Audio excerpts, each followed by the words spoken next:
Saludamos al economista Alberto Acosta Espinosa, ex ministro de Energía y Minas, ex presidente de la Asamblea Nacional. Le damos el buenos días. Primero constatemos, economista, que estemos bien con audio y video. ¿Cómo está usted? Buenos días. Muy buenos días, yo estoy muy bien, no sé si me ven bien. Y si sí, perfectamente bien. Estamos con la moda de la barba por la cuarentena. Mucha gente como usted o como yo se la ha dejado. Es bueno, el resultado de cuarentena. Sí, exactamente. Economista, primer tema es el de la minería, que ha sido definida, esa gran minería, como la probable salvación a la crisis económica del Ecuador. Se ha dicho por parte de diferentes autoridades, entre ellas, por supuesto, ministros, presidente de la República, que crearía la minería a gran escala 32.000 fuentes de empleo en esta crisis y que significaría para el Ecuador en los próximos 50 años alrededor de 132.000 millones de dólares. Dígame si a usted le parece que es una cifra como para pensarlo, o cuáles son sus puntos de vista respecto de la intención de invertir e intervenir en minería a gran escala. Empecemos por analizar el tema del empleo. 32.000 plazas de trabajo directo es lo que ofrece la mega minería cuando esté en pleno funcionamiento. No quiere decir que este año se van a generar 32.000 puestos de trabajo. Y pensemos qué significa esa cantidad de puestos de trabajo dentro del contexto global de la población económicamente activa del Ecuador. Apenas un 0.4%. Conclusión, la mega minería no resuelve el tema del desempleo, al menos directamente no es la solución. En Chile, para mencionar un país donde la minería tiene ya muchos años, la mega minería genera apenas un 1.8% de empleos en comparación con la población económicamente activa. Y esa relación en Perú, un país donde también tiene una gran cantidad de minería, es apenas del 1.1%. Primer punto. Segundo punto, ¿qué se nos dice? Que con la mega minería vamos a resolver nuestros problemas, sobre todo ahora que se cae el boom petrolero, ya desapareció hace algún tiempo atrás, se están acabando las reservas petroleras, se cae la importancia del petróleo en la economía, entonces vamos a apostar por la mega minería. Y se presenta una cifra, son todas cifras oficiales, de 132.000 millones de dólares, un poquito más, pero no es que desde la noche a la mañana. Eso es en periodos que van de 11 a 50 años. La suma total de todos los proyectos mineros, que algunos durarán hasta 50 años, nos da 132.000 millones de dólares. Para tener una idea referencial, solo en los 11 años que duró el boom petrolero, duró un poco menos en realidad, del 2007 al 2018, se recibieron por parte del Estado, para el Estado recibió 98.983 millones. Y con la minería, de esos 132.000 millones, le quedarían al Estado apenas 27.486 millones, un 20% del ingreso que provocan las exportaciones de petróleo. Aquí hay una primera gran diferencia. El Estado con el petróleo recibe más del 80%, con la minería recibe más del 20%. Y son para el Estado, o sea, para la sociedad, para los ecuatorianos, 27.486 millones de dólares los que se ofrecen. En promedio, si tomamos 30 años nomás, no los 50 años, estamos hablando de 876 millones de dólares al año, que es una cantidad inferior a la que destinó el Estado ecuatoriano para pagar mensualmente a los servidores públicos que están trabajando en el Estado. Esto quiere decir que ni siquiera cubre o cubría el pago de un mes de salarios de los servidores públicos y representa apenas un 60% de los impuestos que pagan los 270 grupos económicos más grandes. Dicho esto, la mega minería no va a resolver los problemas económicos y el asunto se complica muchísimo más cuando comenzamos a pensar en los impactos sociales y en los impactos ambientales. Y yo creo que esto hay que analizar con tranquilidad, porque la mega minería, que parte desde una base ilegal, porque no hay minería legal en el Ecuador, la minería que se considera legal es ilegal e inconstitucional, puedo demostrarlo, es una minería que se impuso y se impone a sangre y fuego, pensemos la situación en Nanquín, en la provincia de Morona Santiago, pensemos la situación de Tundaime, en la provincia de Zamora Chinchipe, pensemos la situación en Inta, en la provincia de Imbabura, esto es en la época del gobierno del presidente Correa, y esto no ha cambiado en la actualidad y se quiere imponer la megaminería. Si incorporamos una reflexión ecológica, recién ahora entro en el tema ecológico. En términos económicos esto no es ninguna maravilla, al contrario, es una miseria la que le dejan al pueblo ecuatoriano. En términos ecológicos el asunto es muchísimo más grave. Un par de cifras para tener claridad de lo que estamos hablando. El proyecto Mirador en la cordillera del Cóndor ofrece en 30 años de vida al Estado ecuatoriano 9.239 millones de dólares. Repito la cifra. 9.239 millones de dólares en 30 años. O sea que cada año nos ofrece 308 millones de dólares, menos de lo que gastan los gobiernos en propaganda, 308 millones de dólares. Pero eso se hace en base a una enorme destrucción de la naturaleza. Aquí se ve el gigantismo de la megaminería. Al final de la vida de esta mina de la cordillera del Cóndor, se acumularán más o menos 491 millones de metros cúbicos de lodos contaminados, tremendamente contaminados, químicos que configuran un cóctel venenoso impresionante, con un volumen de 3 veces más lo que tiene el lago San Pablo en la provincia de Imbabura. Y habrá una montaña de desechos sólidos de 438 millones de toneladas, 5 veces el panecillo de la ciudad de Quito. Esta mina, durante 30 años, requerirá 21 millones de litros de agua al día, el volumen de 8 piscinas olímpicas, 250 litros por segundo, lo que consume la ciudad de Ibarra en todo el día.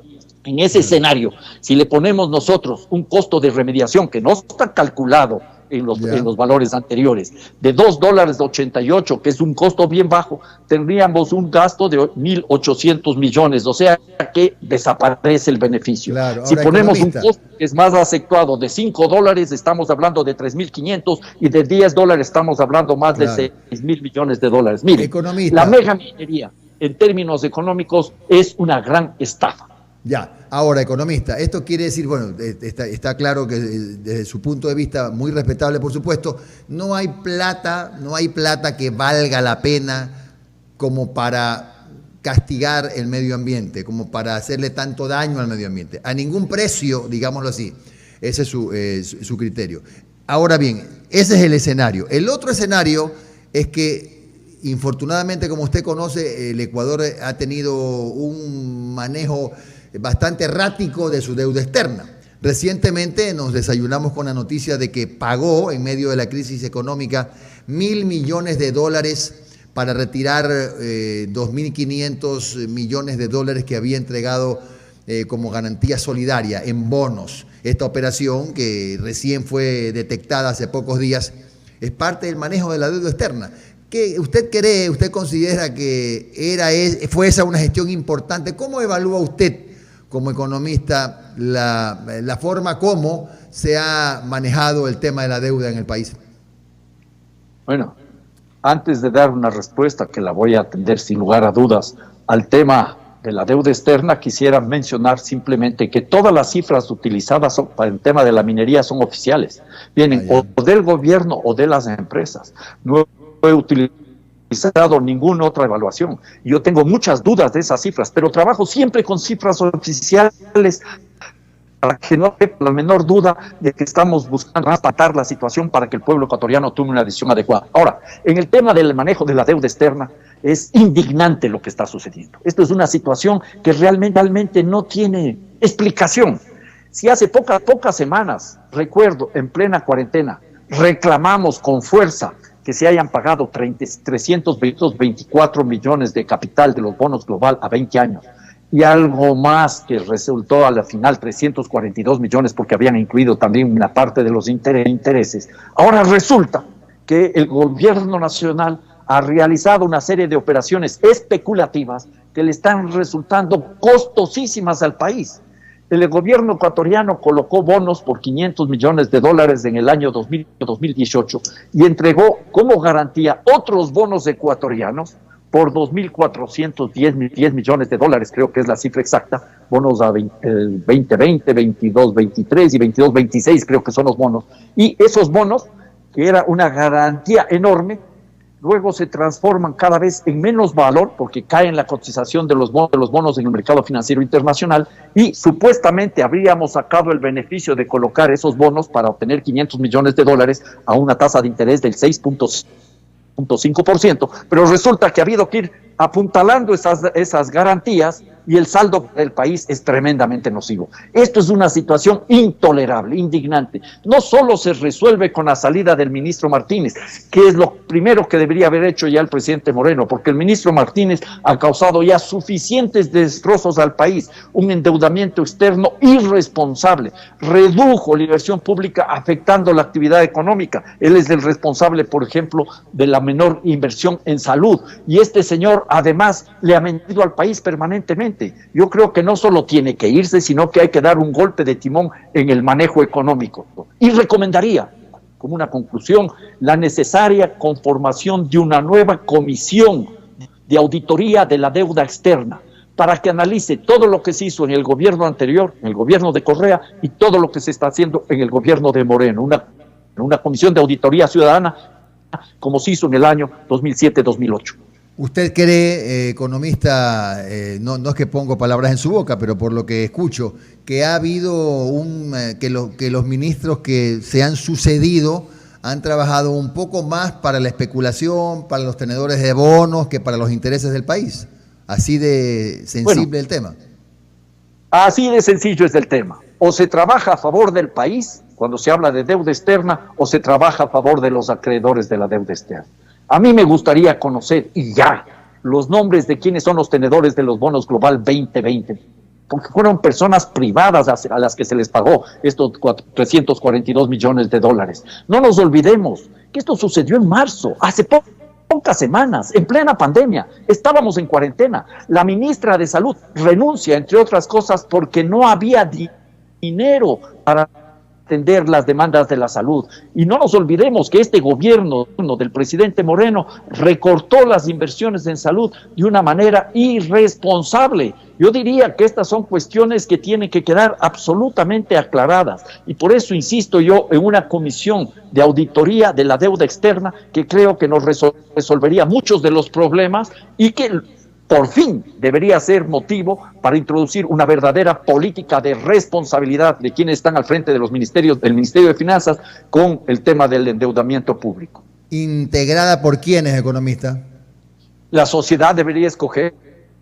Ahí podríamos hablar inclusive con la comisión anticorrupción, la Comisión Nacional Anticorrupción podría ser la que se encargue de eso. El gobierno del presidente Correa, recuerde usted, se conformó una comisión ciudadana con participación incluso de expertos internacionales. Lamentablemente el gobierno del presidente Correa no cumplió las recomendaciones de esa comisión, por el contrario terminó endeudándonos de una manera acelerada y con ausencia de transparencia. Por eso digo, requerimos una nueva comisión ciudadana en la que participen personas probas y técnicos internacionales para ver cuál fue el manejo de deuda externa desde el gobierno de Correa 2007 hasta el gobierno de Moreno. Pero eso no obvia la necesidad de que salga del ministerio este señor Martínez y se dé un golpe de timón en el manejo económico del país. Gracias al economista Alberto Acosta Espinosa, ex ministro de Energía y Minas y ex presidente de la Asamblea Nacional. Que tenga usted un buen día. Abrazo virtual, economista. Igualmente, Jimmy. Muchas gracias. Bueno, el economista Acosta está proponiendo la formación de una comisión para evaluar, para auditar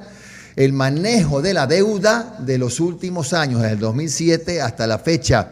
Eso es lo que propone, es una idea que ha soltado aquí hoy día el economista Acosta, y también ha hecho ver con números cómo desde su punto de vista la minería agresiva, esta gran minería no es la panacea, no es la solución para los problemas más graves del Ecuador, y más bien puede causar un daño ambiental muy grave.